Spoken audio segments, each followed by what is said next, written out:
Good morning, ladies and gentlemen. Biggie's not even on full screen. There he goes. Good morning, everyone. Welcome to twitch.tv/Ice Cream Uploads. How are we all doing today? First things first, let me check the audio. It sounds good. Sounds good. Sounds good. Hey, welcome in. Welcome in. For those of you who don't know, my name is Graham. I do have a sweet in my mouth. I apologize, so you will hear lots of... Nope, it's gone. It fell out of my mouth. I luckily caught it. I caught it.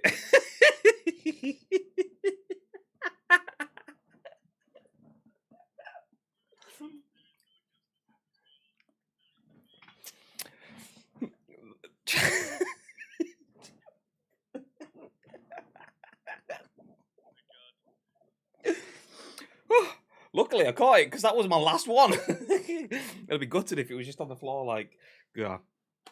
Oh, we had no sound for Bibby as well, so there we go. We've got it back. That's unfortunate for you guys.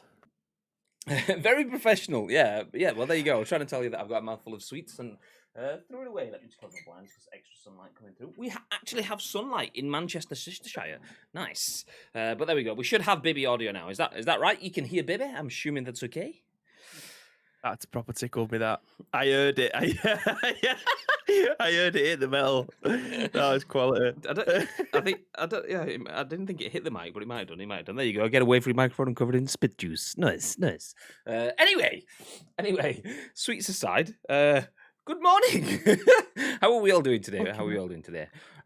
Callum says, yeah, I can't hear Baby, but it's nice and sunny in Preston. It is nice and sunny in Salford, Manchestershire as well. Which is strange. I've had to shut the blinds because it's kind of like blinding me and then upsetting the whole vibe, the atmosphere in the room. So yeah, there's a bit too much light from this end, which kind of broke things. But there we go. Let's just get rid of the sunlight and be indoor creatures. It's fine. Anyway, for those of you who don't know, my name is Graham. Welcome to twitch.tv/Ice Cream Uploads. This is Bibby, and we are Ice Cream Uploads. And in true ice creamy fashion, this is The Scoop, your daily dose of news from the world of video games and beyond. And some may say the UK's #1 video game podcast. We are those people, but we say it still counts. It's our impressions, our opinions. And speaking about our impressions, we're going to give you our thoughts and impressions on the biggest, the best, and the breaking stories from the world of video games over the next hour or so. We go live each and every single weekday at 10 a.m. Ish. We have an emote that says ish, by the way, just because we say it all the time. You know, it's kind of the thing. Anyway, we go live at 10 a.m. ish on twitch.tv/Ice Cream Uploads each and every single weekday. And we give you those thoughts and impressions, but we also want your thoughts and impressions on our thoughts and impressions in return. This might be a live stream, but we turn it into a podcast, a video for YouTube, and an audio podcast on iTunes, Spotify, SoundCloud, and Google Play. So if you're in the chat, please feel free to get involved on behalf of everyone watching and listening on demand a little bit later on. I mean, if anyone just drops in halfway through the stream as well, that's all good. That's all beautiful. That's nice. But they don't get to realise that I've just spat a sweet all over my fresh new microphone. So, you know, there's that. Fuck's sake. Before we do start, though, a couple of talking points. First of all, ! Elgato. You can get your own Wave 3 microphone and cover it in your own spit if you would like to do so. I recommend that you probably don't do that. But ! Elgato. Shout out to the Elgato guys for supplying us with a bunch of hardware for our studio setups. As well as that, ! Insert Coin. It's been a couple of weeks since we've mentioned this, but myself and Bibby streamed on Insert Coin's channel a few weeks ago, and we will be doing so next month too, for the second part of our Way Out playthrough. We are part of the Insert Coin army, so make sure you check us out over there. ! Insert Coin should give you that. I think chatbot is open. It is. Let me test it. I'm gonna make sure. Insert Coin. No, that's Insert Oin. Nice. There we go. Insert Coin. Hey. Happy start today. There we go. Very professional, says Gagad. Well, I mean, I bet you've never seen a streamer spit a sweet over the microphone before. There you go. New experiences here on twitch.tv/Ice Cream Uploads. I think you've had. Oh, nice. Jump into the split screen. We've still got Tony Hawk's £10 next gen upgrade as the discussing now topic on screen. Let's get rid of that. Decent bit of news today. We have quite a few good stories. We've whittled it down to 4 to try and keep it to the hour-ish sort of time that we usually aim for. But a lot to choose from. Before we jump into that, though, Bib, anything interesting happened yesterday? Anything you want to add? What you chuckling at? Well, I clicked that. Sweet falling out your mouth. Oh god, it's there. Well, first of all, I wanted to know that my Stream Deck actually worked. Because I've got a clip button on my Stream Deck now. So I pressed the button, went into the back end, and it's there. But I also clipped it in our dashboard as well. So we've got 2 versions of that clip, which is nice that we can share on social media a bit later on for all you guys that have potentially missed it. But yeah, yesterday, what did I do yesterday? Oh yeah, I did. You carried on streaming, and I did a little bit more work afterwards. But who's that guy that's been banned? My name is. Okay, I just timed him out. I mean, for those that can see it, someone's basically putting a GoFundMe link with an emotive story behind it in the chat. Which, if it's real, you ask a question before you post that kind of link in someone's chat. You don't just drop into a chat and put it there. So that's the reason why I've got rid of it. Because even though it might have the right intentions, it might not. It might just spam. If it had the right intentions, you do it in the right way. Anyway, continue. I played quite a bit of Genshin Impact yesterday. It's a game that I've heard so many people talking about. A lot of people have told me previously that it is an absolute baby game, and I've just never got round to playing it. So I tried it on my PC. It ran like a bag of shit. So I've tried it on my PlayStation. It runs amazingly. My PlayStation 5, sorry, little flex. And it runs amazingly. So I played that quite a bit last night. I did the first chapter. I think it's taken me like 2 hours, and I don't think it's meant to, but I kept on trying to find side missions and do a load of cooking stuff to try and get my cooking proficiency up. And yeah, it's just how that game is going to be on the Nintendo Switch and Nintendo. Like me and you was talking about it last night. How they're not doing the Spider-Man pointing fingers meme is it's literally a carbon copy of Zelda with like a Skyrim Dark Souls feel to it as well. Not in terms of the darkness, no, not the band, but the way the combat is and things. Yeah, it's there you go. Yeah, it's got. In fact, it's probably not more like a Skyrim. It's more like a Dragon Quest feel to it. But yeah, I mean, I've thoroughly enjoyed it so far. About 2 hours into it. It's definitely a game that I could definitely sink a lot more time into. But I've got so many games on the go at the moment. Like I'm about 6 hours into playing Borderlands 3. That's again a fantastic game. I'm really enjoying that. It's taken me a long time to be able to get into playing it. Nice one, Asim. Yeah, absolute fucking legend. Well, yeah, I'm finally getting around to playing that. I'm thoroughly enjoying my play. I'm spinning a lot of plates at the moment, Graham. What about you? Well, I played PUBG. Just absolutely surprised. No, I did play PUBG, but not with the intention of playing PUBG. It was more around tinkering with my setup. So anyone that tuned into the stream yesterday, after the scoop, speaking of which, there's Bonsai. Hey, he was here for the stream yesterday. Welcome in, Bonsai. I had a little bit of an issue where people watching the stream said the audio was perfectly in sync, whereas when I was playing the game, so I was playing PUBG. You had an afternoon stream playing PUBG yesterday. Sick and tired of hearing all these people talk about. I was hoping. What's to do with this pop life and when's it gonna fade out? Think you got to realize what we're doing is not. Okay, let's put a pin in that. We got to get the melody. We got to dig to the end. It doesn't matter. At the car I drive, I don't wear around my neck. Anyway, I apologize. I'm not going to continue. All that matters is you recognize that it's just about respect. Who's that? Anyway, playing PUBG, the audio wasn't correct. Let's say that before we start going back down the end sync. Oh no, I said it again. No, sick and tired. Okay, no. Yeah, I had a little bit of a delay in the audio in my ear, so I spent a little bit of time tinkering with stuff yesterday, changing the way that I use the Wavelink software. And basically, what it came down to is I was watching one of the videos, and Steggy, one of the guys from Elgato, says that there is zero latency coming through the Wavelink software. And I was thinking, well, there clearly is some latency because it's happening about a second after in my ear, whereas in the stream, it seems like it's good. Anyway, I took off my Corsair headset, put on my Astro headset, plugged that straight into my mic, and the hardware connection made it so much better. I think it was flawless.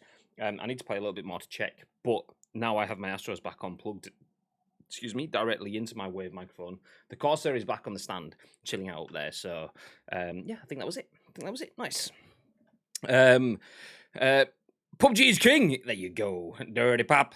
#banger, says Mr. T. Morning, lads. What's happening? As I come on here, you shaggers are doing a sing-off. You guys have missed You guys have missed something. Oh, Bib, I think you said you clipped it already. So Bib will be able to bring you up I to have. speed. Exclamation mark Garlic Clark. Hey, I've got my very own Garlic Clark moment. I've just trying to show off people that I've got a sweet in my mouth. That were trying to say, look, you might hear me eating a sweet. And then I was kind of like trying to make the noise of moving it around my mouth. And then managed to spit it out live on stream. Yes, nice. There you go. Anyway, we've been live for quite a while. We haven't started speaking about news, so let's jump into that. I mean, that's what you all turn up for, right? Right. Well, apart from me spitting sweets all over myself, there's a little bit all of over the place. Yeah, exactly. Okay, first news story of the day is this from Game Informer. I mean, you might not be able to tell, but this is actually a news article. Game Informer's website is very, very artwork heavy, very heavy at the top, but you can see from the point. Anthem 2.0 cancelled by BioWare. This is written by JUBA at Game Informer. Apologies if I got your name wrong there, Joe. Never seen the name before, so I'm assuming it's JUBA.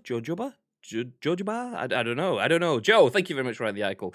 Anthem launched almost exactly 2 years ago, and the launch was rough. Many fans who saw the potential in the original version have been waiting for BioWare's Anthem Next update to transform the beleaguered game and turn things around, like Final Fantasy XIV or No Man's Sky. Unfortunately, that transformation will not happen. Today, BioWare announced that the Anthem update has been cancelled and new development on the game has ceased. Quote, in the spirit of transparency and closure, we wanted to share that we've made the difficult decision to stop our new development on Anthem, aka Anthem Next. We will, however, continue to keep the Anthem live service running as it exists today, reads the announcement from executive producer Christian Daly.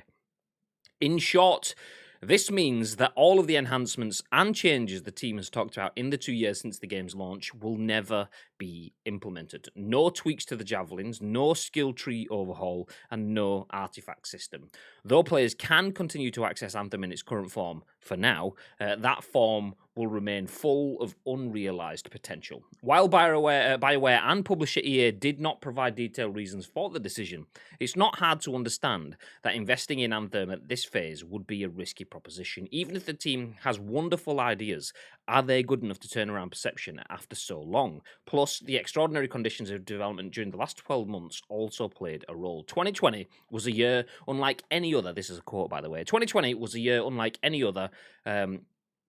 However, and while we continue to make progress against all our game projects at BioWare, working from home during the pandemic has had an impact on our productivity, and not everything we had planned as a studio before COVID-19 can be accomplished without putting undue stress on our teams, Daly says.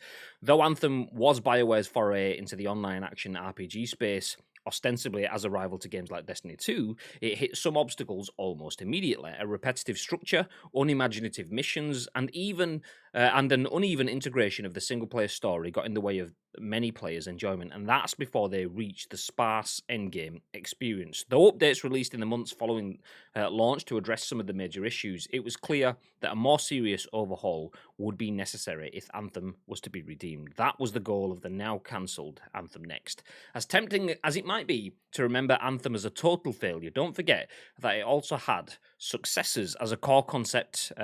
Flying through the world in a robo suit and firing off a bunch of sci-fi weapons works very well and stands apart as a huge achievement. Game Informer's Andrew Reiner summed this up well in his review. Quote, the javelins are Anthem's biggest triumph, making almost every little action feel like you're controlling a superhero capable of unleashing hell. Javelins give their users temporary jet-fueled flight and a wonderfully deep arsenal of offensive and defensive tools to play with. As the game goes on, that well of toys expands deeply and in exciting ways. If you want a glimpse of the optimism surrounding Anthem before its launch, you can read back to the entire... Do you know what? Let's just stop there. We don't need to go back and read what happened before launch. What we're focusing on now, though, is this. Anthem 2.0. Anthem Next. The next big part of Anthem will never be. It has been cancelled by BioWare. Surprised, Bib? No. It's a massive shame. It's a dying shame.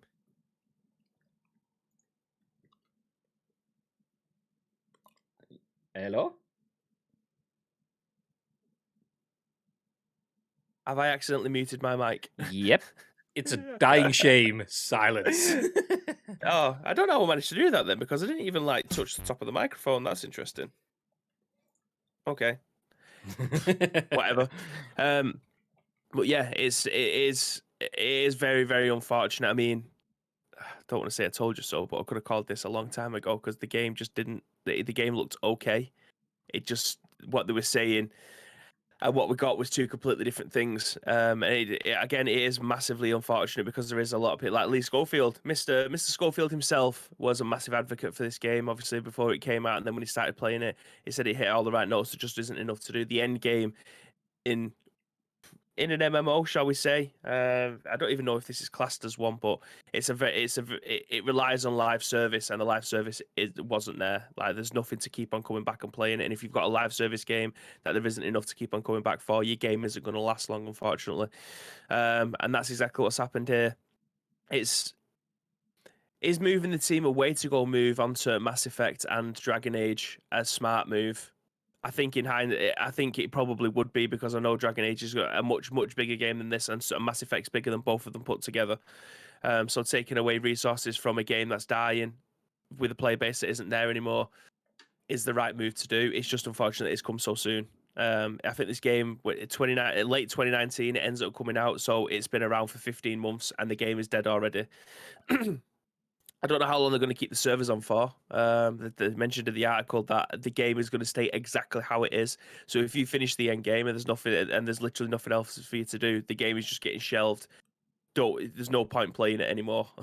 If you're probably a couple of hours away from finishing it, make sure you finish it, then shelve it. There's literally nothing else for you to do. Massively unfortunate. I can't imagine the servers being live by the end of the year. I may have just hit play on the trailer and didn't realize it was going to be so loud to give us some video in the background. So that's what that noise was. I mean, yeah. Anyone surprised by this? Nah. Obviously, an early version of the game back in 2018 is when they put that. So even if we go back to its earliest, 2-3 years ish, not a long time, which is a shame, because the game, like, looking at this trailer looks really good. Looking at some of the content that we've seen, E3 and so on, obviously we've spoke about it a million times, spoke about the javelins flying around. There you go. As I say, it happens on screen. This looks incredible. It looks really, really good. They had such a good idea, such a good concept. Mm-hmm. It's pretty much Destiny meets Iron Man VR, which is such a great crossover. But just because you've got a great idea doesn't mean the content around it is great. And I think this is gonna be a long time case study of okay, it's great having a hype man, but if your hype man's hyping up someone that's got absolutely nothing to say, or no charisma, no charm, nothing that's going to keep your attention, then what's the point? And that's kind of what it was. They had the hype man. They had a lot of noise. The interesting thing though is where is the issue in this? Obviously, people will draw their own distinctions in terms of is it EA just pulling the plug? Have EA killed another brand? People that I was saying yesterday, but I was seeing it in the comments on a number of posts on Twitter around the news articles around it. There was people saying, "Do you know what? I don't believe it's EA, because BioWare have had a long time to try and turn this around, and we haven't got anything. So maybe it's got to the point where EA has said, okay, we just need to cut our losses. So is it EA that's nerfed it, or is it a case of EA have gone, look, enough is enough. We did the EA side of things. Obviously, this is just me. Not necessarily playing devil's advocate, because we've not really got anything to go against just yet, but just giving you speculating. Yeah, exactly. So EA kind of did their job, because as a publisher, one of your main things is to get it out there, and that worked. Getting the game out there, it advertised it really well as well. Exactly, it was everywhere. Looked incredible. And so that worked. We're still talking about it now. So in essence, that worked very, very well. I mean, yeah, that was compounded by the fact that it wasn't the greatest, which that has led to a lot of the conversation afterwards. But EA's part were done. So was it a case of EA were at fault? I mean, I'm not saying that BioWare are at fault. I don't want to point fingers. But to do a little bit of that, because you keep seeing EA get their name dragged for this. You kind of feel that if the game was promoted well, if the game was hyped a lot, then is it like yeah, I don't know. What do you guys think? What do you guys think? What do you guys think? I genuinely think it is just the classic expectation versus reality. It's unfortunate that it's ended up happening. I think they had much bigger ideas. You'd hope it was a resurrection story, very similar to what we'd seen with No Man's Sky, that came back from the dead after the devs put a stupid amount of work into trying to make it the game that they advertised originally, and now that's an experience. That's a game. That's probably a game that's worth picking up to be able to go and play. And I know that there's still a massive community over there now that are enjoying what they've been provided with. I think they probably looked at the player base that's live now. I think Asim's pretty much taken the words out of my mouth. Basically, looked at the numbers and decided, no, it seems whether or not that means it's going to be people that are playing the game. By numbers, I mean people playing that would probably potentially play if 2.0 came out and money gained from that. That's all it comes down to. It's literally down to money, whether or not the amount of money it costs to be able to put all this stuff in place for people to come back and play versus how many people are currently playing it and how long it will take for them to be able to bring it to that playable version, shall we say. So yeah, I can see why they've pulled the plug. It is hugely unfortunate because this was definitely, I think, one of the biggest hype games of the last console generation, and it's unfortunate that we're never going to be able to see the fully fledged version of it. Because I do think there is a game in there somewhere. There is a game, just no one's been able to get to that point to be able to play the game that we all come to expect from the amount of hype, the amount of decent trailers that we'd seen from it. Yeah, I mean, it didn't tick any kind of box for me to want to get into playing it, and I play a lot of games. It just, yeah, it always felt there was something off, and it's easy saying that now in hindsight, but I think if you go back to every single episode that we've mentioned, Anthem, right from the beginning, the show started before Anthem even came out. I didn't like what I was seeing. I felt there was always something a little bit off, and it's unfortunately that's the way it's ended up coming. Yeah, shame. It's a shame. Not surprised, but also still shocked at the same time. Is the way that I would put it. I'm not surprised that this has happened. We said a couple of weeks ago, Yeah. or was it last week, that there was a call on Friday, and after that call, the future of Anthem could be sealed. And we were speculating that there's a good chance that it could be killed.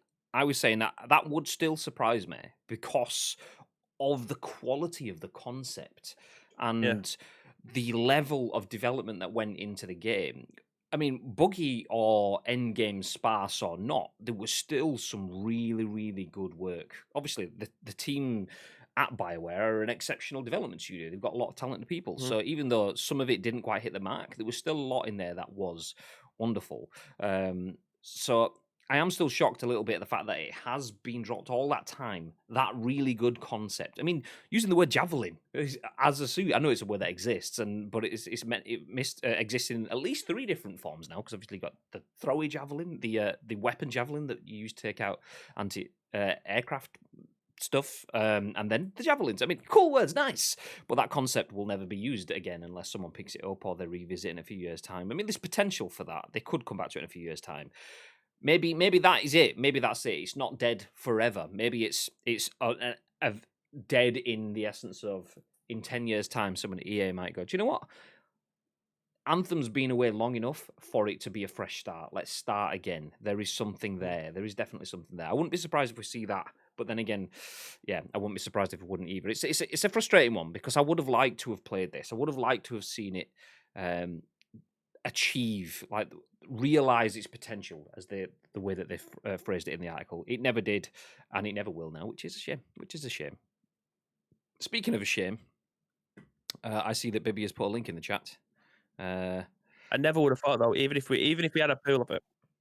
Oh. I think even if it had put a pool out as to how long this game would last, I never would have said 15 months. Never. I would have said at least 2 years. Yeah. I expected that to be the case. I wouldn't have thought they'd have been cancelled right now. But then again, it's when you've got a live service game and the numbers aren't there to stretch it out. It's been proven that it's difficult to turn that kind of thing around. You need an exceptional circumstance to turn that around, and they clearly don't feel like they've got that there, which is understandable because other games that will turn it around. So in that article, it mentioned No Man's Sky.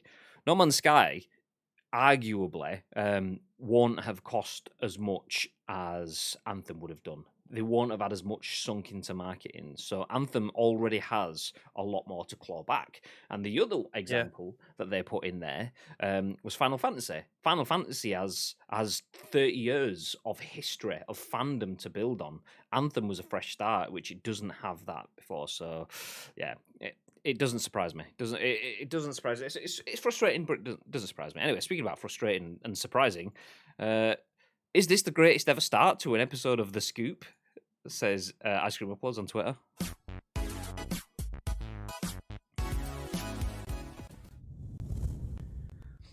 Good morning, ladies and gentlemen. Biggie's not even on full screen. There he goes. Good morning, everyone. Welcome to twitch.tv/Ice Cream Uploads. How are we all doing today? First things first, let me check the audio. It sounds good. Sounds good. Sounds good. Hey, welcome in. Welcome in. For those of you who don't know, my name is Graham. I do have a sweet in my mouth. I apologise. So you will hear lots of. Fell out of my mouth. Oh dear. Oh dear. Do you know what? Despite all of that, I appreciate you all still turning up here each and every single weekday. For fuck's sake. Oh, that is incredible. That is incredible. Anyway, back to the news. Mr. Gary Clark in the chat says, "Yep, I'm not surprised this has happened either. I think writing has been on the wall for a while, and like Asim said, the money and resources that would be used for something that that people potentially wouldn't play put EA off. It seems. I mean, understandable. I mean, when I mentioned EA as well earlier on, obviously I'm talking EA corporate because BioWare is EA. It's the same company, obviously different branches of it, different teams. But the people that when I talk about EA in general, I'm talking about the board, the money people, the people that have the checkbooks and so on, and they will have gone. You are exactly, and they would have seen. Okay, well, this huge potential for profit. But with that huge potential also comes the huge potential for failure, a chasm, a money well that could just keep swallowing up all the cash. So they've just gone, do you know what? Let's just put all of those exceptional teams that we've got onto other things. And yeah, it makes sense. It makes sense. So Anthem is no more. That probably will never be featured as a headline story on the Scoop again, which is a shame for Anthem. Do you know, it's a shame. It's a shame. I might lights and stuff. They're not on. Interesting. There we go. They're back again. Nice. Anyway, let's move ahead. Don't need to keep flogging a dead game. Yes. Nice. Ooh, I've got a little bit of a snippet of a headline here that we could possibly talk about tomorrow. This is a bit of a doozy. Ooh. Activision has said that a fully installed and updated version of Call of Duty Black Ops Cold War and Warzone may no longer fit on a 500 gigabyte PlayStation 4. What? That is ridiculous. Because if it will no longer fit on a 500 gig PlayStation 4, a game that they've made for a PlayStation 4 doesn't fit on a PlayStation 4 is baffling. But also the fact that your PlayStation 5 is only 380 gig more than that or something. Is it like 890 gig? And that does that not even include the OS space as well? So you've got like 350 gig. You can have COD and one other game on your PS5. Mm-hmm. That is ridiculous. Yeah, straight from the horse's mouth, that as well. IGN are reporting it, and Activision have said it. So that's definitely something that we could talk about tomorrow. But that's breaking news as we. You see what I mean? We're a video game. We are a real show. We bring you breaking news as and when it happens. It's baffling. I mean, I'm not saying that as someone that's just sticking the boot in as well. I do like a bit of Warzone. It's a nice change of pace. I've played CODs for a bajillion years. It's just... It has been a meme for like the last 15, 16 months on it about Warzone just getting bigger and bigger. The fact that I think it was you that told me and the chat as well that every time you have to install an update, it kind of there's a disparity. So that you might have 100 gig on the console, but it has to reinstall the entire game, which could be 200 gig.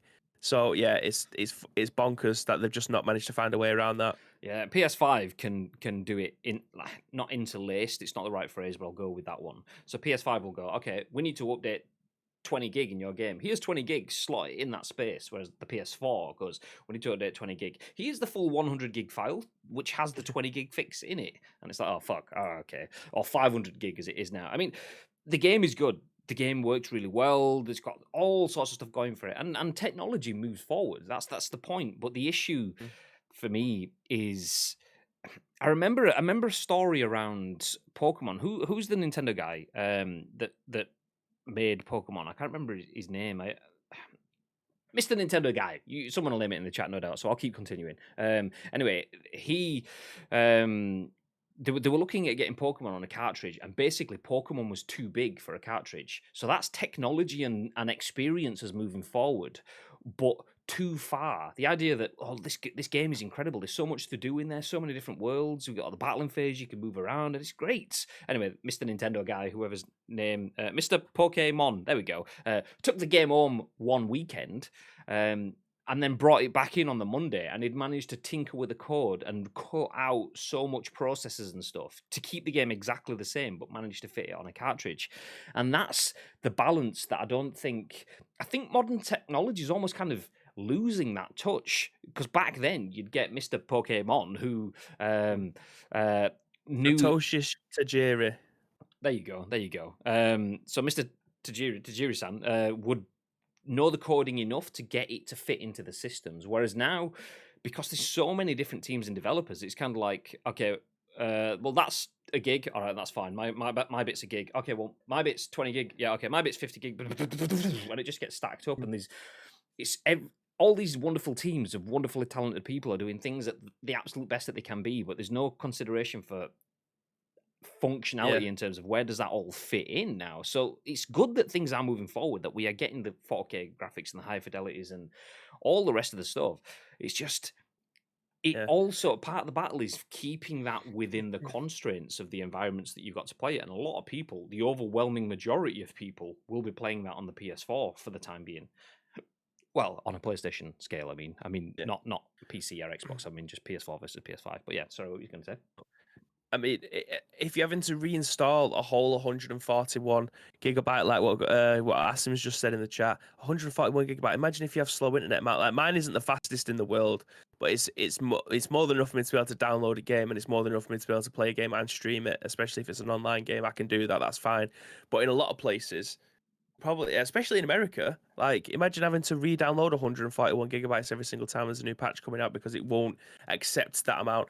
Imagine having to go out and buy a new hard drive now, because I've still got my base PS4. I still got the 500 gigabyte, and I never bought a PS4 Pro. I never bought a hard drive for it. So I would be one of the people that are losing out. Not that I play it, but I would have been one of the ones that are potentially losing out on it. So it is a massive shame. It feels like it feels like a robbery more than anything. That someone somewhere has missed something so big that has kind of changed the course of how this game should be. Well, technology should be working with a game like that. I don't know. It's bonkers to me. Yeah, absolutely agreed. I'm not against games being large. I'm not against games being bigger and better. But arguably, what does Warzone offer that is so much more advanced than Fortnite and Apex and PUBG, which you can download and install and fully up to date, that would probably take up half the space. What does it offer that is so big that needs that? And I just can't see it. I can't see it. I don't know. I can't see it. It's the name. It's the name. Yeah, I mean, don't get me wrong. There is two parts to it. You are getting Warzone, and you are getting the Call of Duty single player and multiplayer experience. But even still, that still doesn't need to be that large. I mean, I'm saying that doesn't need to be. I'm not a dev, so what do I know? But you get the angle that I'm coming from. If multiple other games can run single player and multiplayer stuff, you could install the best single player experiences ever. So install The Last of Us, and then install some multiplayer games and some battle royale games, and you could probably install loads of those, not loads, a few of those, and still not come to the size of COD. So it just feels. I know it's a meme. We're taking the piss, but it also feels a bit lazy at this point. Like, just fucking Yeah. do something. It's not consumer friendly. That's all it comes down to. If you want the people to be able to play your game, make it consumer friendly. And like Gary just said, then it could just be a case of someone at Active forgot to press the compress file button. Yeah, I'm not a dev. I don't know how it works, but if that's the case, yeah, it's not very consumer friendly. Having to uninstall and reinstall the entire game and then finding out that it doesn't actually fit on your hard drive is a bit of a travesty, Yeah, especially this day and age. Just want to shout out to Pipcules, who's redeemed this as well. I didn't see this in the chat, so here you go, Pipcules. Disco lights, Oh, Disco yeah. Lights. Disco. I love how when there's an update on PUBG and you have to keep reinstalling the whole game. Yeah, it's only 21 gig, but it's still bloody annoying that it does it each time. Yeah, exactly. It's that. But that's the thing. Like PUBG doing that where you have to reinstall the whole game is one thing. But Call of Duty doing that, then that's like 10 things. It's that times 10. It's there's no need for it to be that big. Fortnite updates regularly, it's a couple of gig each time, which is fine, but I have to keep reinstalling the whole game as a joke. Yeah. I mean that's the joys of next gen. Joys of next gen means we don't have to do that. I mean, I would be interested to see whether COD Cold War / Warzone on a just PS5 version would be lesser than that, because I know that the PS5 version does have 4K textures and ray tracing elements and stuff, so there's a lot more size and space there potentially. But one thing that the PS4 does is it doesn't have an SSD, so it basically uses a hard disk. A hard disk, if it, in the simplest terms, is a disk that spins around. So for it to access certain bits of information, be that a building or something in the game, it has to wait for the disk to spin around or spin around the disk and pick up that information and put it back and display it on the screen, whereas an SSD is just readily available information. And the way they speed up loading in games is, rather than having that one building saved on the far end of the disk, they'll place it in multiple spots in the disk so that the game can call on that data much quicker. It also means that that data has been replicated 4, 5, 6, whatever many times, so that the size of a game is larger. I wonder if that would be something that could be scaled down a little bit, maybe as we come to PS5. But that said, if we've got a 500 gig game on the PS4 that's not accounting for 4K graphics fully and ray tracing, by the time it gets to PS5, then basically just get on the phone to NASA or to your local data storage center and just book yourself out a server, because I think that's probably the best way that we need to go. Nice. Yeah, wonderful, nice. Anyway, if you can't play Warzone because it's extremely large, then there is another battle royale that you could play, and you don't even need a PlayStation for it. This fresh news, which kind of catches my attention. I'm still to form my opinion on this yet, but as you can tell from that word just there, PUBG. This is written by LIANA, RUPPERT at Game Informer, and it says PUBG New State. So PUBG Studio announces the future of the Battle Royale franchise with PUBG New State. Crafton Inc.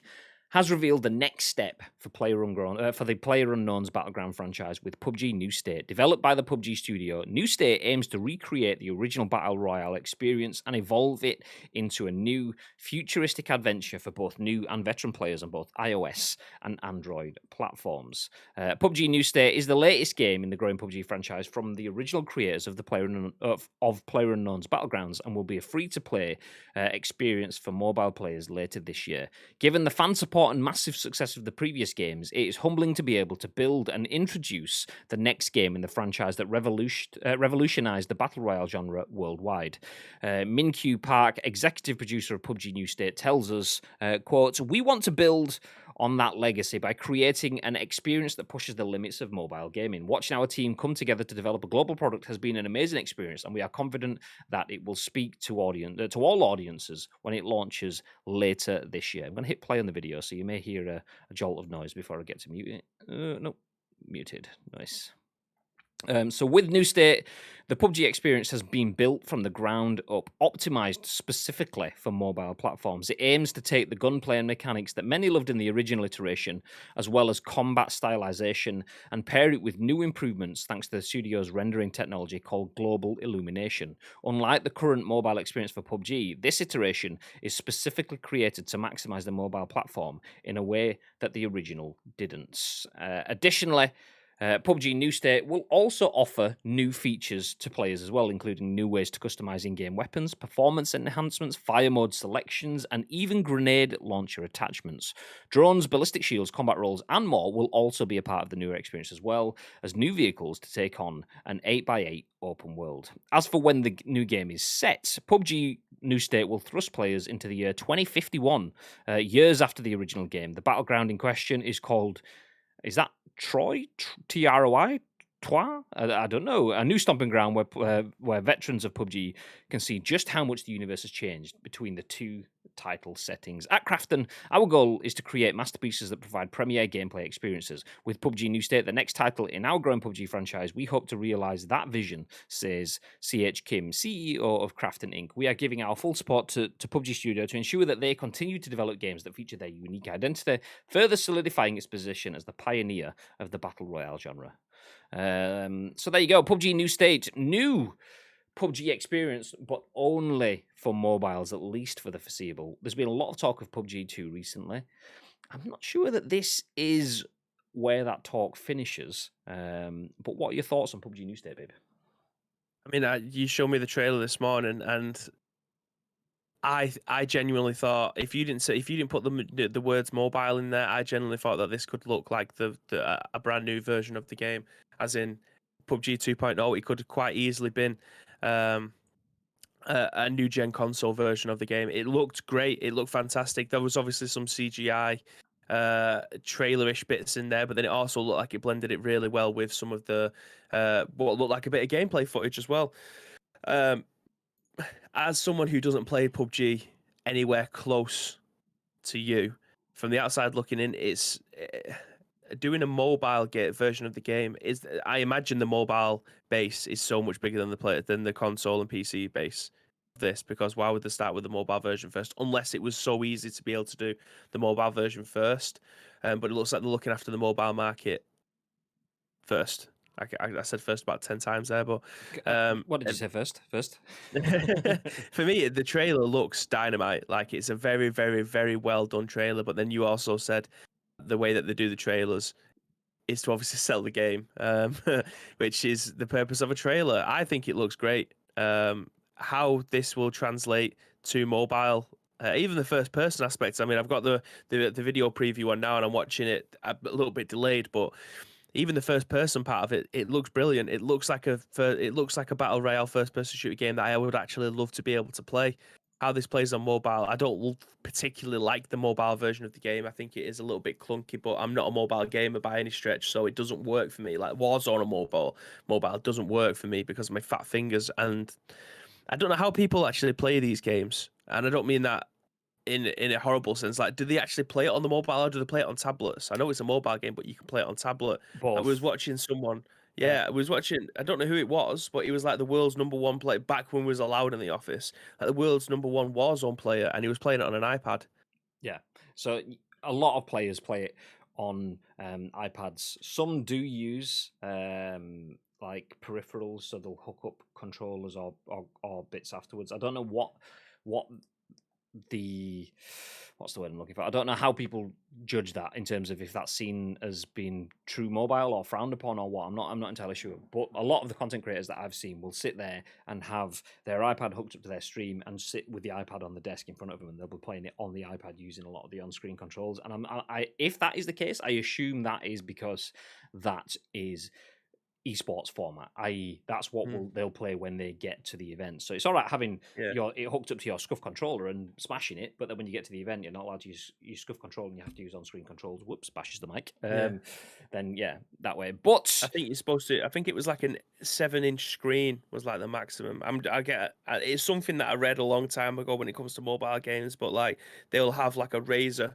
sponsorship. So when they get there, they'll be using a brand new Razer mobile phone or gaming phone or whatever. It'll be like a 7-inch screen, and they have to use that.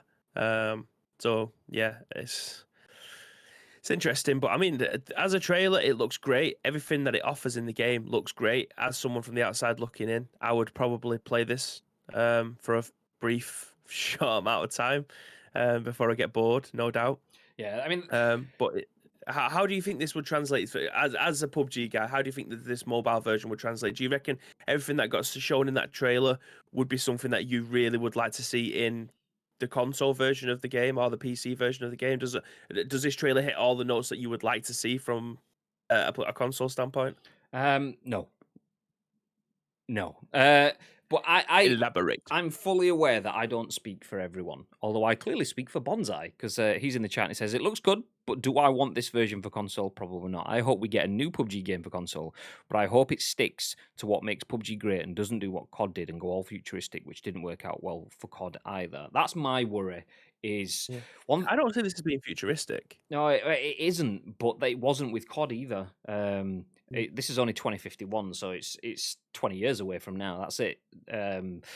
But that gives them a little bit of license to let's just start to do a couple of drones, and then let's just have a bike with tires that look a bit like it's from Tron, and then let's just have full robot exoskeleton suits that double jump Mm. and wall run, and then let's have a mission in space, and then let's be on Mars, and then let's actually just kill off the human. And it's like, fuck's sake.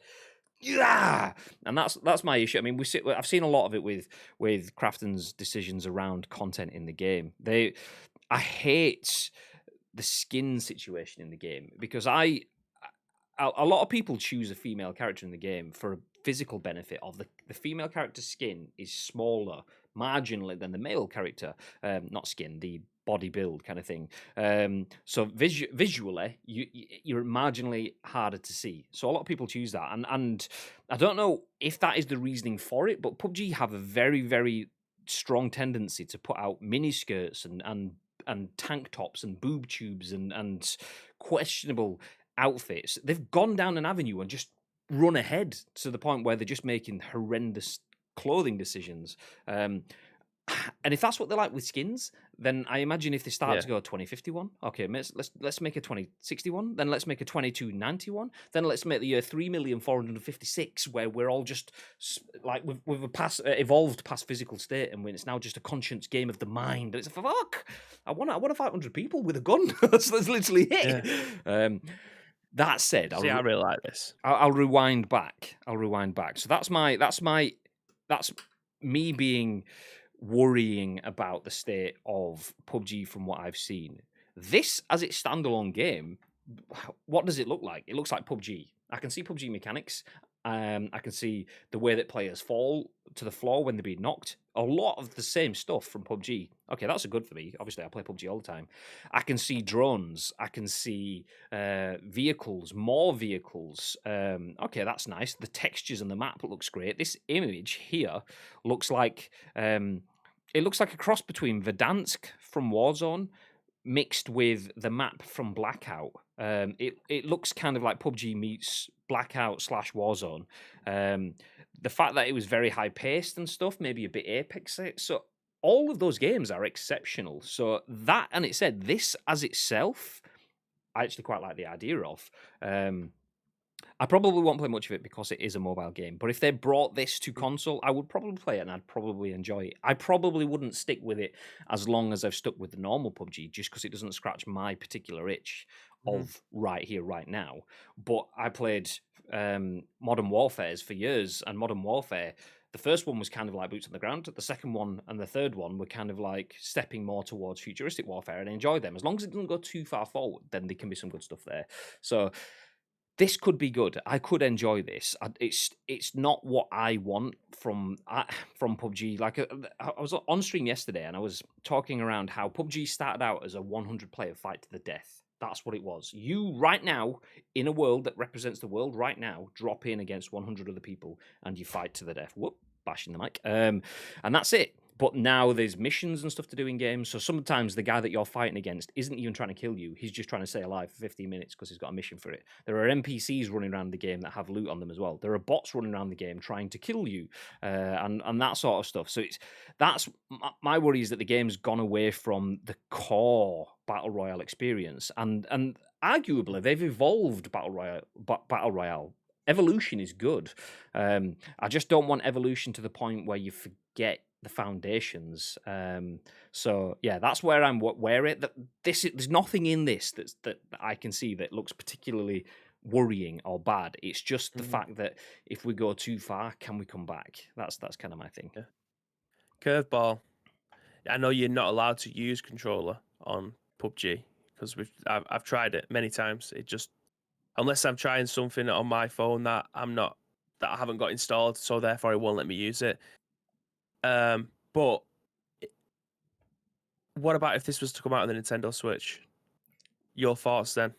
I would try it. I mean, I don't play on the Switch much anyway, but I would definitely try it in the same way that I would try CODs and things like that. If there is a COD on the Switch, I don't know because I don't play it. So yeah, There isn't, unfortunately. I it, don't understand how the mobile games. It always baffles me. You've got a mobile market, which is fantastic. Your install base is always going to be huge, but there's obviously there's a massive area of the Nintendo Switch which isn't being utilized yet, and that is the likes of this, the likes of PUBG coming over. Fortnite's there. Not everyone likes Fortnite. Some people might want a military shooter. You've got Call of Duty Mobile, which is doing extremely well. Why are they not able to just port that over? You've got PES Mobile. Why are they not able to just move that bit over? So we've got a PES on Nintendo Switch. yeah, There's a it massive is area of bizarre. mobile games which haven't been able to get ported over yet, and I still don't understand why. You can understand a few years ago if it was like, oh, we're not sure install base. You can understand why people didn't make games for the PSP outside of Japan or the Vita. Same sort of situation. Or the Wii U, fair enough. I mean, that's really a portable console, but the Switch, okay, a couple of years ago you could have that argument. Now, not so much. It's absolutely selling shitloads. So it is bizarre that they aren't just porting that over. I wonder if that's is there an install base for shooters there? Is there an install base on? Is there difficulties with Nintendo systems? And I'm not sure. Yeah. Maybe it's a bit of it all. But if, like you say, if Epic can do that with Fortnite extremely quickly, then surely it can be done. They adapted so well. Yeah. They brought Viger over now. I'm not sure how well that's doing. But again, it's just a massive. I can't think of a competitive first-person shooter that's on the Nintendo Switch that's thriving. Can't think of one And at all. is that No sports games. is that because the Switch has been proven to not be good for those, or is that the Switch has never had those, so there's no install base? And is that chicken and egg? Is it a vicious circle kind of thing? Which one comes first? Is it the fact that there's no games, or is it the fact there's no community? And so But try it with a mobile game first. yeah, Instead of trying to move CS:GO over to the likes of a Nintendo Switch, you've got mobile versions of your game. It's an APK. If you're on an Android, I'm not sure what the file type is on an iOS device, but if you can, you should. People have managed to get San Andreas running on a Nintendo Switch and a PS Vita very, very recently. Like, so that you can use the mobile versions of these games and port them over to home consoles, whether or not that be the PS Vita or a Nintendo Switch. Very recently, like MVG has just done a video on this. Like, it is possible. So you can't move mobile games over to consoles because it's been being done in the handheld world. The Vita and the Switch both have now mobile games being ported over to them. So this can't be done. Yes, it can. It's just whether or not you're able to try and access that live service part of it, because obviously that San Andreas is an offline game. I don't know. There just isn't a wide variety of sports games on a hybrid console like the Nintendo Switch or a true handheld like the PS Vita. And I don't know whether or not we had Call of Duty on the PS Vita and it was fantastic. Was it Black Ops Declassified? That was a fantastic game. I played so much online stuff on that. I mean, the offline was just a campaign where you had to get 3 stars in every single one. It was well hard, but that was a fantastic online game. Killzone was another online game on the PSV, and they did very, very well. As far as I'm aware, it makes me wonder though that if they did well from your perspective, maybe they didn't do well enough for their perspective, and that has been the trend that has been set going forward. So let's say it costs. I mean, I'm going to pick some really low numbers, but round numbers. Let's say it costs $1 million to develop Killzone for the PlayStation, and it makes 10 million back. Way, but let's say it costs $500,000 or $1 million again to make it for the Vita, and it only makes $1 million back. It's like, okay, we're breaking even. It's not worth it. And maybe they've seen that as that's the precedent that's set everything going forward. They need to wait until there's a very comfortable figure of a mobile market, well, a mobile console market, before they look to jump into that. Maybe. Surely you can't get much bigger than PUBG though. If that's the case, Oh the no, I likes don't mean of Warzone and PUBG on the mobile. you've already got an established customer base there, haven't you? No, I mean mobile And the console in terms of like Switch. So maybe they're waiting until there's saturation for Switch, or until they've been burnt once 10 years ago. So the board of directors are like, no, we need to make sure that this is absolute gilt-edged. We are going to make games that people are going to play. So let's have 10 years of mobile. Let's see the Switch fully embedded. Let's wait until there's a Switch Pro, and then there's full ecosystems around it, and then we'll release something. As soon as one releases something, Switch couldn't be doing any better. No, exactly. The Switch could not be doing any better. For sure. So it's dumb in my mind. It's dumb. Try it. I bet you'll make a lot of money. 100%. But that's the thing, though. As soon as one makes some money from it, then everyone else will do the same thing. It's that.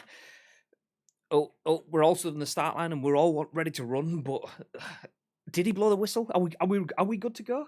I mean, Fortnite's already gone and they're running down there. We're not sure if they're in the race or not. They look like they're winning, but I don't know. Okay, and you've just got PUBG and COD and Apex. I mean, obviously Apex have slowly started to set off as well now. They're all just stood there waiting to go. Should we? And then when one goes, the other one goes, fuck, okay, I'll go as well. And then everyone else starts going as well. But it feels like it's at that point, none of them think, is it safe? Is it fine? It feels like, they're there. Drones, guns that shoot lasers, lol. Deplorable shields, hell no, says Steel Bonsai. He meant deploying or deployable shields, but deplorable is also acceptable. I mean, that's the thing. The things like the shields and the lasers and stuff like that, I don't want. I'm not interested in that. That said, the game looks good in itself as a separate experience. So PUBG New State, the fact it's not PUBG 2, because if that was PUBG 2, that's not PUBG. That's New State, it's different. Fine. That's fine by me. I'll take a PUBG 2 instead. I'd try New State, just like I'd try Black Ops, and loads of people love Black Ops, and that's the pinnacle of their Call of Duty games. Modern Warfare were the ones for me. Anything advanced, infinite, or futuristic stuff, get in the bin. But yeah, PUBG 2 I will take. Slimrock, good morning, dude, says everyone who thinks PUBG should stick to being a hardcore military battle royale are running around the maps in horse costumes. Well, there is that. But that's my problem with it, is my character looks like Idris Elba because he's a badass. He's got a leather jacket on, because leather jackets are badass. Probably something with a hood, because hoods are badass. Aviator shades, because they're also badass. And big black military boots, because they're badass. And that's kind of the thing. I want some badass boots on the ground military shooter. But if I go into the store, I was looking at it the other day to see what kind of items they were in the store. And if you go to the esports store, there's some really cool stuff in there.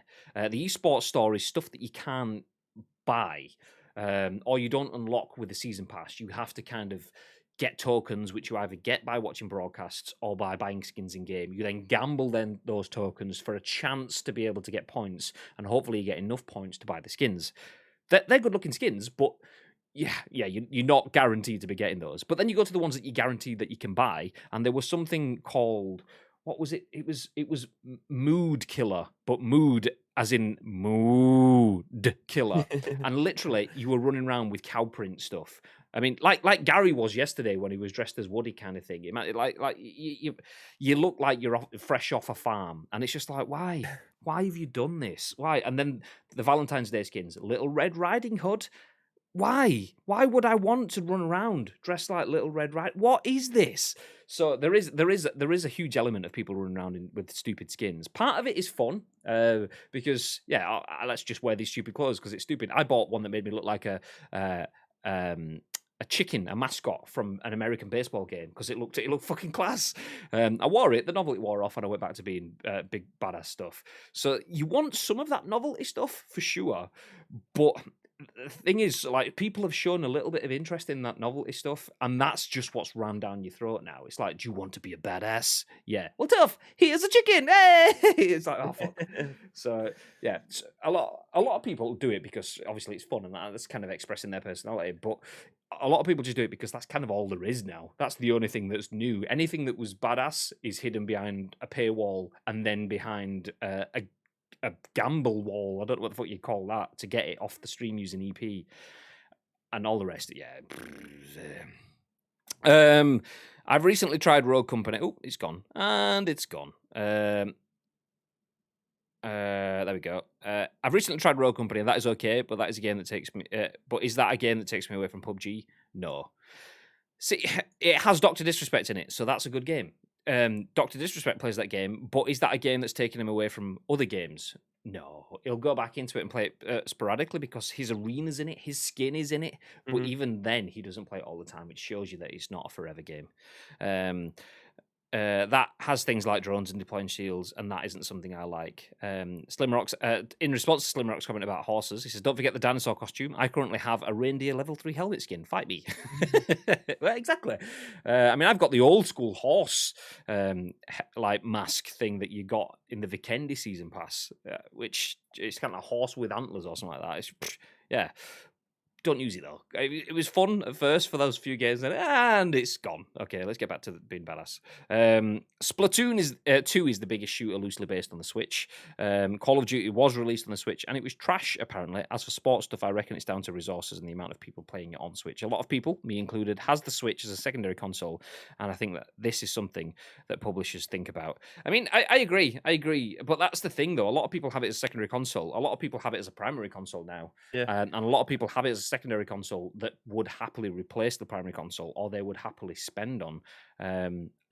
I think I don't know. I think there's a little bit of fear from the developers publisher standpoint, but there's also maybe they don't have the correct data enough because there has not been a wealth of sports games or shooters other than Splatoon.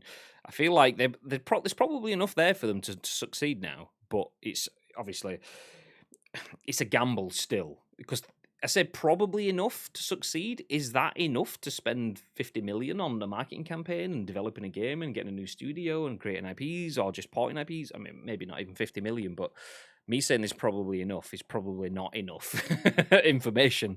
So I've tried to search for some info on Call of Duty on Switch and I can't find anything. Excuse me. You chatting shit, Gary? You chatting shit. Shit shatterer.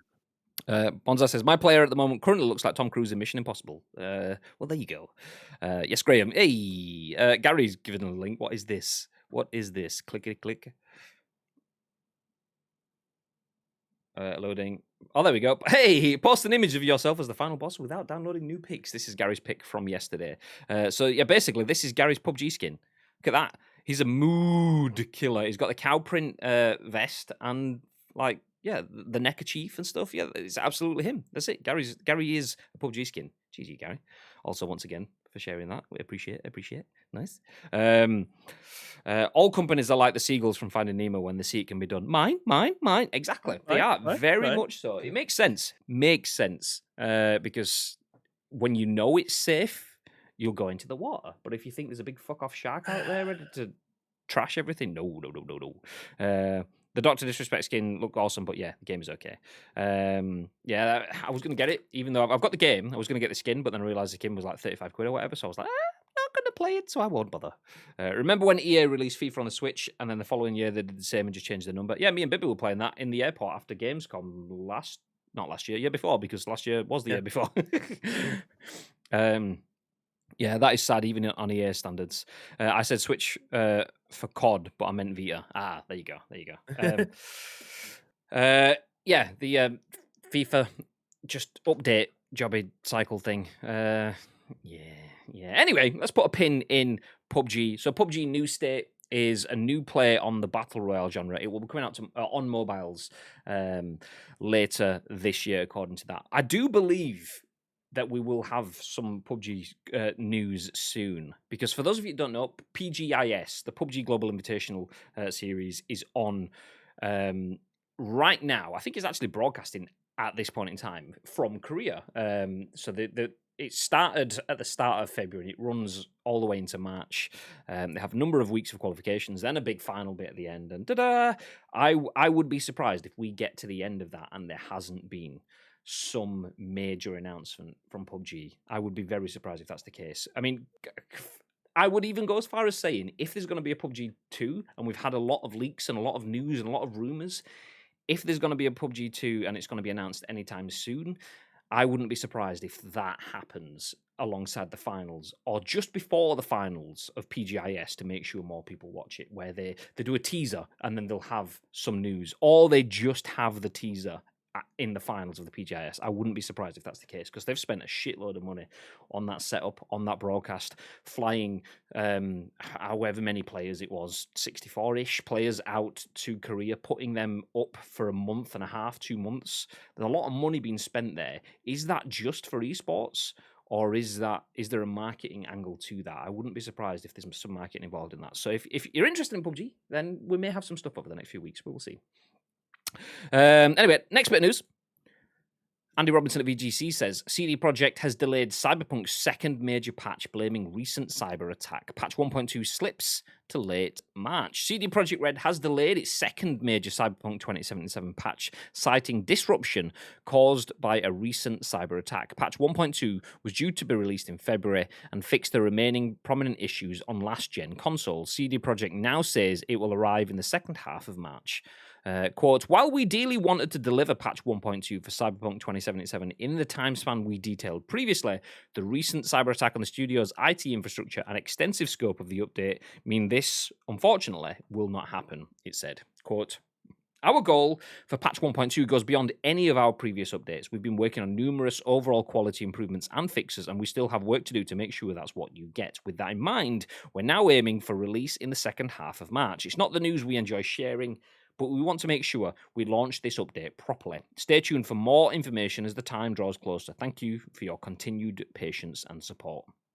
CD Projekt Red revealed earlier this month that it had fallen victim to a targeted cyber attack. In a statement, the developer said some of its internal systems had been compromised and certain data stolen. The group claiming to be behind the attack reportedly auctioned off the stolen data, which allegedly includes the source code for Cyberpunk 2077 and The Witcher 3.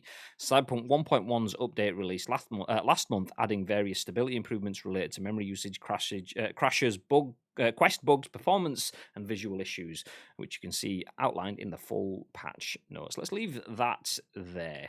So obviously we know it's had a rocky start, potentially the rockiest start in video game history, Cyberpunk 2077.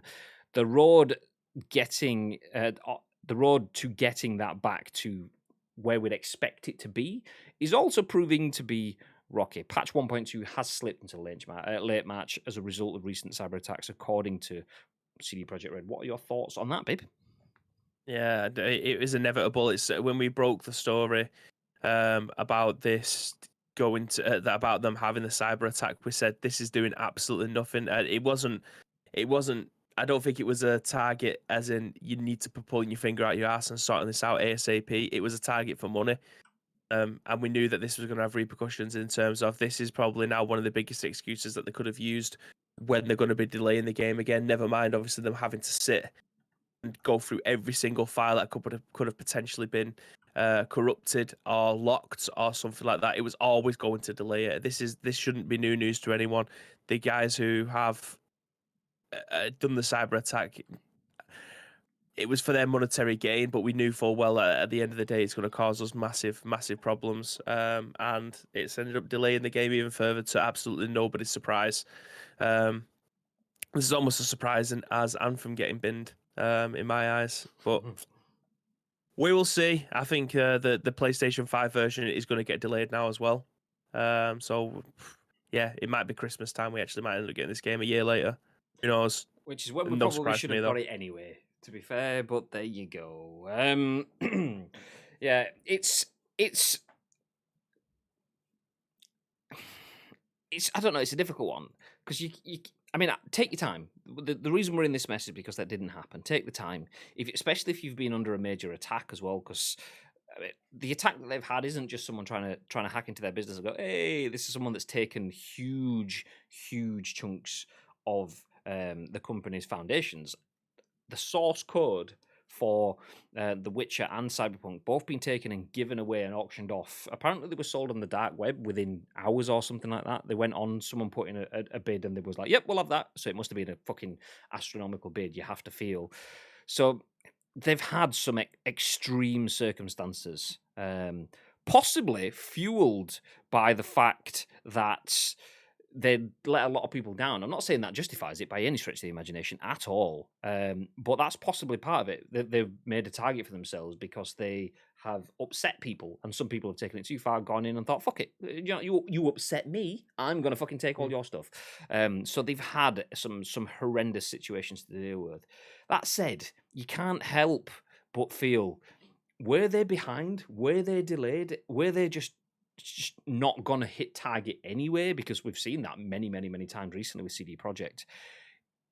Is a cyber attack, as horrendous and shit as it was, is that a good cover story? Devil's advocate, is that a good example? Is that a good reason for them to say, actually, we're behind now? Is it a case of, well, they were going to be behind anyway, but this gives them the reason for it? I mean, we don't know. We have to take them at face value and say that actually that is the reason for it. But you can't be fooled into thinking that there's not going to be a large number of people out there that are just seeing that as an excuse. Yeah, I agree. It's an easy excuse for them to make now. If they had to bide any more time or they needed more time, it's a very easy excuse for them to be able to make. And then, again, this is why I think that the people who ended up hacking it was purely for monetary gain, not to say sort your shit out, because this was always going to be the first cover story. I don't think this isn't us putting the boot in. This is a story that I think we're probably on Cyberpunk's side for once. They didn't deserve it. Regardless of what people may think, yes, they put the game out far too early. Is it still enjoyable to a lot of people? Absolutely. Is it still a broken mess in a lot of instances? Absolutely.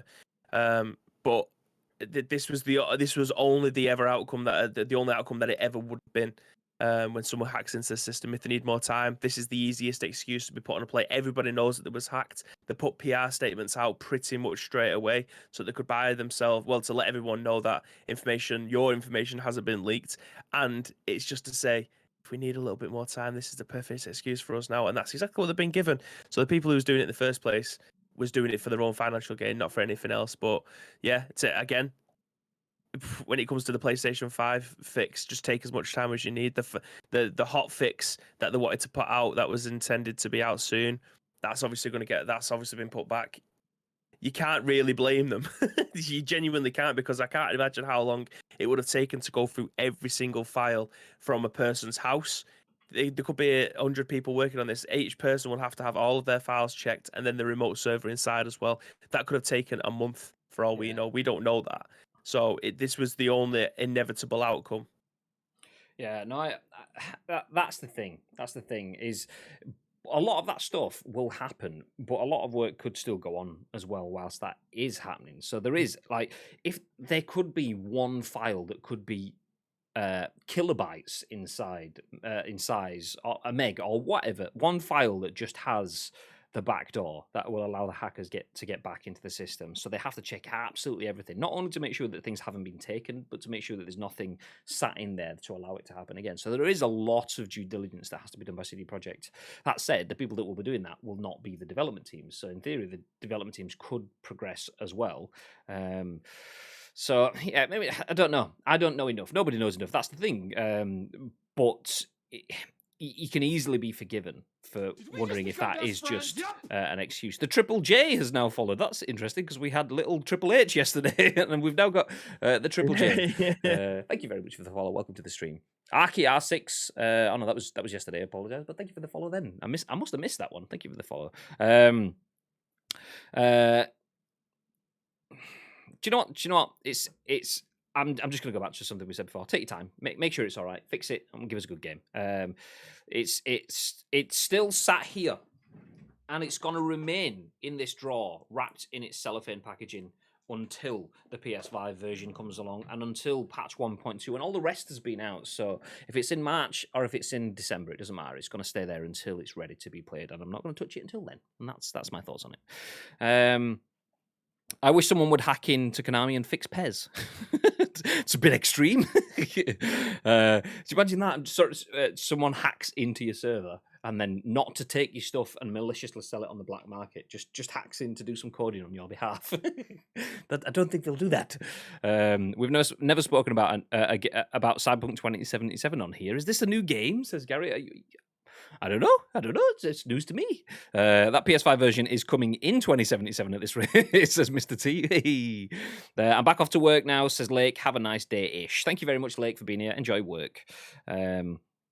Regardless if you're having a bad experience with the game or not, hacking is not a good look, man. Yeah, I think it's bants. I hope it's bants.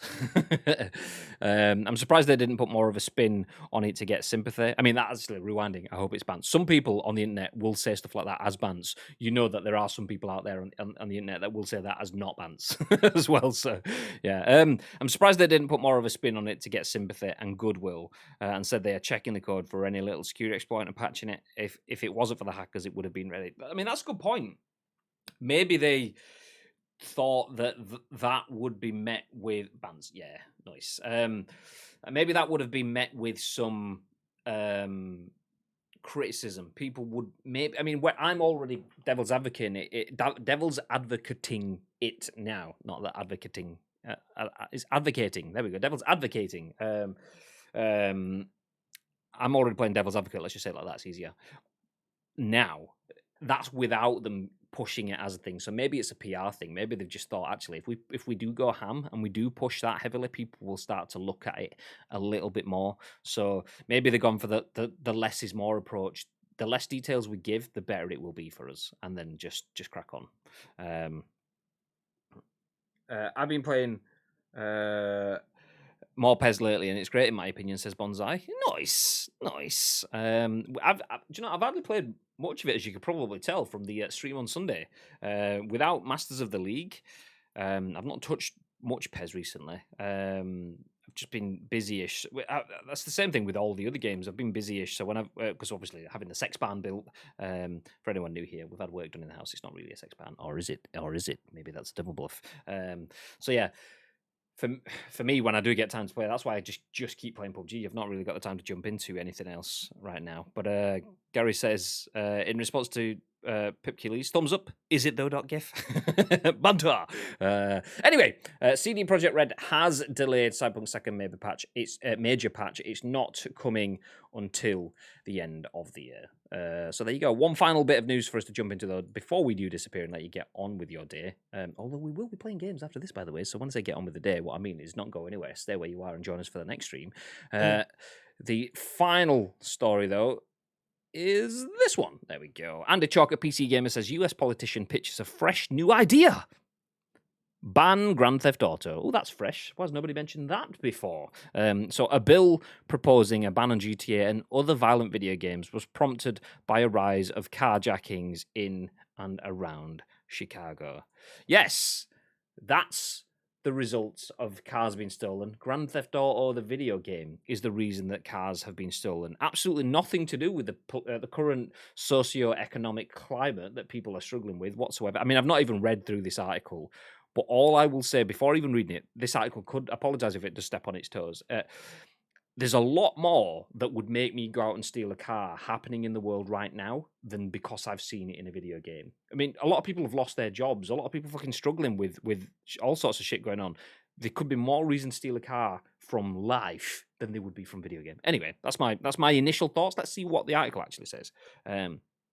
The Chicago Sun-Times is reporting that, following a rise in carjackings in and near the city of Chicago, Illinois State Representative Marcus C. Evans Jr. is proposing a ban on the sale of violent video games. Bill HB 3531, which is a name that slicks off the tongue, is introduced by Evans last week, seemed to amend Illinois violent video games law in the Criminal Code of 2012, which currently restricts the sale or rental of violent video games to minors to prohibit the sale of all violent video games. The bill also seeks to broaden the definition of violent video games in the context of the law to mean any game that encourages players to perpetuate human-on-human violence in which the player kills or otherwise causes serious physical or psychological harm to another human or animal. Similarly, it would expand what qualifies as serious physical harm to include psychological harm and child abuse, sexual abuse, animal abuse, domestic violence, violence against women, or motor vehicle theft with the driver or passenger present inside the vehicle when the theft begins. Sanhu, thank you very much for the follow. Welcome into the stream.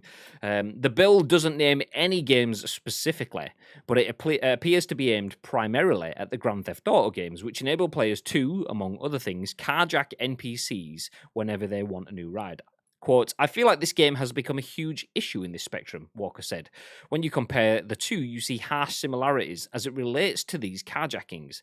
There's a sense of deja vu to the whole thing. Those of us who have been around for a little while will recall that disgraced former attorney Jack Thompson waged a long-running war against GTA and Take-Two Interactive chairman Strauss Zelnick and supported state-level legislation that banned the sale of mature video games to minors. Those laws were repeatedly struck down as unconstitutional, however, and when the state of California, governed at the time ironically by Arnold Schwarzenegger, took the matter to the Supreme Court of the United States, it lost again. In a 7-2 ruling, the court declared Brown versus Entertainment Merchants Association that video games, like other media, are protected by the First Amendment. Like the protected books, plays, this is a quote by the way, like the protected books, plays, and movies that preceded them, video games communicate ideas and even social messages through many familiar literary devices such as characters, dialogue, plot, and music, and through features distinctive to the medium, such as the player's interaction with the virtual world, the ruling states. That suffices to confer First Amendment protection. Under our Constitution, aesthetic and moral judgments about art and literature are for the individual to make, not for government to decree, even with the mandate or approval of a majority. By all appearances, that would make this proposed ban a non-starter. State-level efforts to legislate bans on video games effectively came to a halt following that ruling because there was no room left to maneuver. I don't see how Evan's bill avoids a conflict with that ruling because it simply aims to impose a blanket ban on violent video games because they're violent. Quote, while our industry understands and shares concerns about what has been happening in Chicago, there simply is no evidence of a link between interactive entertainment and real-world violence, the Entertainment Software Association said in a statement issued in response to the bill. We believe the solution to this complex problem resides in examining thoroughly the actual factors that drive such behaviors, rather than erroneously ascribing blame to video games based solely upon speculation. In light of the challenges it faces, it will be very interesting to see what sort of traction this bill gets in the Illinois legislature. I've reached out to Rep. Evans for more information on his proposed bill and will update if I receive a reply. What the fuck? Are we back in 1995? Yeah, pretty much. Everything's come full circle. This isn't. There's a bit in the article that you mentioned right in the center where it was. It took the matter to the Supreme Court. It lost again in a 7-2 ruling. The court declared that Brown versus Entertainment, that video games, like other media, are protected by the First Amendment. Fair enough. If you had stores trying to sell this stuff to kids, there is a reason why they've got an 18 badge on the front of it. And if you are a parent and you don't want your children playing these games, don't let them play them. But for everybody else that has a normal life, shall we say, and aren't affected by wanting to play a game and then go and carjack someone instantly, that feels like it's a little bit of a mental health problem. That's something that needs to be looked at by somebody else, not a governor trying to ban different sorts of medias because they think that it would lead to something. Like, the person who's saying this has probably got Scarface on DVD. Do you know what I mean? Like, what his favorite film's The Godfather. But yeah, it's bonkers to me. It's bonkers. Like you say, we were right back in 1995 again. This is never going to get passed. Nothing like this is ever going to get passed because that sets a precedent. You can't create these games, therefore you can't create other medias. You can't have TV shows. You can't have films. You can't have books. You can't pass it. Like, fair enough when it comes to stuff like Manhunt, things like that. That was a tiny little bit different. Like Thrill Kill, we mentioned that not long ago. Those were just violence for the sake of violence, to try and shock and scare people, essentially. You can't ban that stuff. I mean, yeah, even still, I mean, violence for the sake of violence is a subjective kind of thing. Even then, like, it's just it's the messaging and the meanings behind those violence. The fact that there's no meaning is a meaning in itself. It's still just a portrayal of a circumstance. Yeah, exactly. So art is conflict for a lot of people. A lot of times, a lot of art is controversial. And just because you don't like it, yeah, exactly. And politics. Just because you don't like it and you don't agree with a piece of art doesn't necessarily mean that it's bad and it should be gone. Oh, it doesn't suit my taste, so let's kill it with fire. No, that's not how the world works. That makes the world a very narrow-minded and unaccepting place. If anything, that's bad. That's what you're trying to teach, but then you're still there going and doing the exact same thing when it suits your agenda, Mr. Politician. No. Yeah. Marcus, same way as playing The Sims and letting your character go into the swimming pool and taking the ladders away, letting your lemmings fall off a brick, let your lemmings fall off a hill. Like, there's violence in most video games, regardless of what the definition of violence is. What are you gonna do? Ban them all? Nah, you're all right, mate. David says, makes sense to me, because if we ban COD and Battlefield, we can end all wars. If it wasn't for them, we would live in a utopia, I'm sure. It's not the socio-political situation thing whatsoever. Yeah, exactly. That's Yeah, it. That's exactly. it is stupid. It's stupid. There was, I think it was High Score. There was an episode that had GTA, had a big section on GTA, and that other game that I was talking about the other week, the one where you basically controlling the CCTV system. Someone found it and put it in the chat. Maybe it was Gary, I can't remember. Anyway, and you're looking at the court cases in the 90s where they're looking at getting GTA banned and stuff like that. And you're listening to those cases now, and literally, it was about a month ago we watched it, and I'm sat there thinking, these are so cringy because these people. I know the fact is it is behind the times because it's 25 years old, whatever. But these people are so behind the times. Even for then, it was just like they don't know. They've not done. You can tell they'd not done their research into what was happening in the games, what the meanings were in the games, and they were just blindly going, yes, this should be bad and banned and got rid of because of the reasons. And it's like you've not even played it. You've not looked at it. You've just heard other stereotypical soccer moms out there complaining, so you're complaining because it's good for your political stance to fight for their corner, not because it's something you've actually believed in. It's the same thing with this. There's been uprising and social unrest in Chicago. Do I, as a politician in Chicago, look at how I can fix that? Or do I just go for a figurehead banning of a video game to show that I've done something? Yes, let's do that. How about sort out your fucking, I don't know if it's the right word, but sort out your constituency. Look after the people that you're supposed to be looking after. Don't take away the fucking escapism because you don't understand what it is. Fix their problems rather than trying to fix their solutions. That's your fucking where you're going wrong, you whoppers. Wow, I'll take that. Fix their problems rather than fix their solutions. There you go. Graham Day running for a Member of Parliament in Salford as of 2022. Nice. Gary says that's not a sex ban. That's a room to keep all your scalped PS5s. Maybe it is. Ban GTA, but don't ban violent TV shows or movies. Makes sense. Video games are always the scapegoat. It is, of course, not that people are living in bad areas of Chicago with the highest crime rate in a city of, and a lack of employment in the US, and that people are desperate. Nope, it's not that. It's, of course, everyone playing GTA. Exactly. There's so much going on all the time, let alone the fact that in the middle of a pandemic, businesses are going under left, right, and center. People are stretched.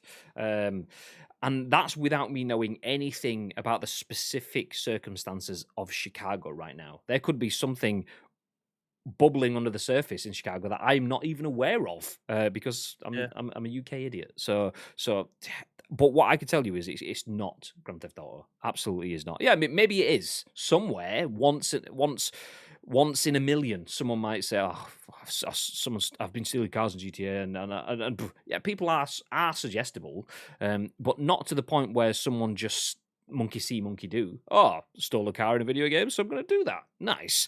I mean, I have an Iron Man helmet there, and I've played Marvel's Avengers and stuff. Doesn't mean I go running around the streets punching people wearing it. I mean, maybe I do, but I don't know. We'll see it on the news. Anyway, I bet they blame the fall of Detroit's motor industry on Grand Theft Auto, and not the fact that companies like Ford, General Motors, or Nissan move production to China due to cost. Yeah, because the thing is there, though, if they engage in the fact that the business have moved their production to China, there's political reasoning there as well. I mean, if it's due to cost, surely they could have looked at reducing costs to keep those businesses in their country. But then that points the finger of blame at them as politicians. So maybe we just blame the video game, so we don't have to. Okay, that's a good distraction. Let's do that. Pip Kelly says exactly what I was going to say, Bibs. Isn't this the point of age ratings? I still remember when Bully got banned back in the day. Yeah, exactly. That's the point. I mean, art is art. It's hugely subjective. Doesn't mean that it doesn't have sensitive and potentially uncomfortable content, and that's where the age rating system comes in terms of some people will never be at a position in their life where they can pick up any art of a certain style. So some people might see the most graphic things and will never be comfortable seeing that.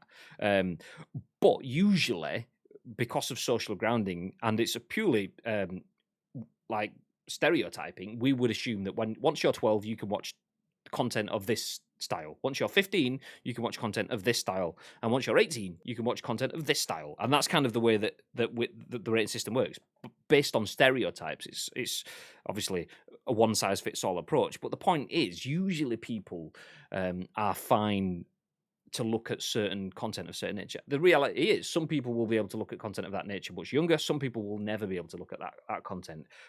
But the ratings are there to help people. So as long as people are using the rating system, then that's what it's there for. You have content that people should be able to get to, that the First Amendment of the American Constitution says people should be able to get to. The thing your society is built on says people should be able to have this content. And then you have a way to protect people from getting into that with the age rating system. What more do you want? You can't... Yeah, you understand what I'm saying. It's fucking bullshit. Makes sense to me because, and I've read that one, David's ban COD and Battlefield one. By banning everything, it's restriction on creativity, and that is something we don't want to start doing. It's putting a restriction on creativity. Exactly. I mean, why do we just ban the bad stuff? Why don't we just... I mean, some words are mean. Let's ban the words. Actually, the thing is, those words weren't all mean to begin with. Some words that are mean now were actually nice words a few years ago, and some nice words a few years ago are mean words now. So why don't we just ban words? Because, you know, I mean, we don't want kids to be using words because, you know, I mean, they might be using it now, but it might mean something else in the future. So let's just ban the words and all forms of communication. Just existing in silence. Actually, no form of communication. So that would include just touching and meeting people. So let's not meet people. And then in one generation, we'll all just die because if you don't meet people or communicate, you're not going to have the rudies, which means there's no babies, which means we're all gone. Yeah, nice one. Cheers. If games influenced me that much, I would have been popping pills trying to eat ghosts as a kid. Exactly. There you go. Smashing your head against the wall in a dark room, chomping pills. That's Pac-Man for you. But anyway, that's the end of the show. Thank you, everyone, for joining us for another episode of The Scoop. A nice long old show with a lot to talk about. We finished off with politics in the US and them trying to ban Grand Theft Auto once again. Before that, we spoke about CD Projekt Red having to delay the second major patch for Cyberpunk as a result of the cyber attacks on the studio. Before that, we spoke about PUBG's new game, New State, which will be coming to mobile devices later on this year. Is that PUBG 2 that's been rumoured, or is this just something else before the PUBG 2? We will keep you abreast of all advances as they come over the time. The show that the story at the start of the show was potentially the last time that Anthem will do exactly that. Anthem has been cancelled. Anthem 2.0, Anthem Next, whatever you want to call it, BioWare will not be working on that anymore. So it's probably not going to lead the line on the Scoop ever again, unless it gets some miraculous resurgence out of left field, but we don't see it coming. Not likely. Unlikely.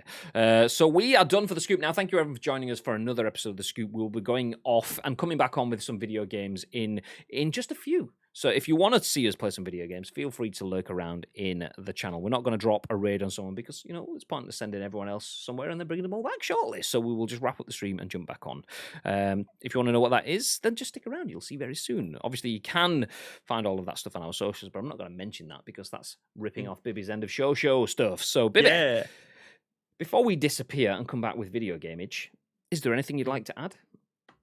Yes, there is, Graham Day. Thank you very much to each and every one of you that have got involved with the show. Gary for supplying one of the articles today, and the rest of you guys that are joining us in the chat along for the debate. If you do want to get involved with the show, there's two ways that you can do that. First of all, find us on social media at Ice Cream Uploads across all major social media platforms. Secondly, find us on our Discord. There's an area on there called The Scoop. All we need from you is the URL plus your thoughts and impressions. We will then give you our thoughts and impressions tomorrow. At what time, Mr. Graham Day? I think at the time tomorrow that we will be live. The time that we're live each and every single weekday, Monday to Friday, which is usually 10 a.m. ish. Oh, we both got the ishes. Hey, 10 a.m. ish. As mentioned, we do this on the side. This isn't our day job. It doesn't pay the bills, but it does a little bit because you guys support us with subs and donations and things like that. And we very, very much appreciate it. It does help keep the lights on because without you guys, I'd be sat here like this. Oh, actually, no. Without you guys, I'd be sat here like this. Oh, so we appreciate you guys all supporting the show. Thank you very much, everyone that does turn out, that does drop subs, and just lurks in the stream. Everything helps. We appreciate you all for the support. We are going to disappear now. We will be back shortly with some video games. Not quite sure what right now, but you'll find out soon. So until then, have yourselves a lovely day and stay frosty.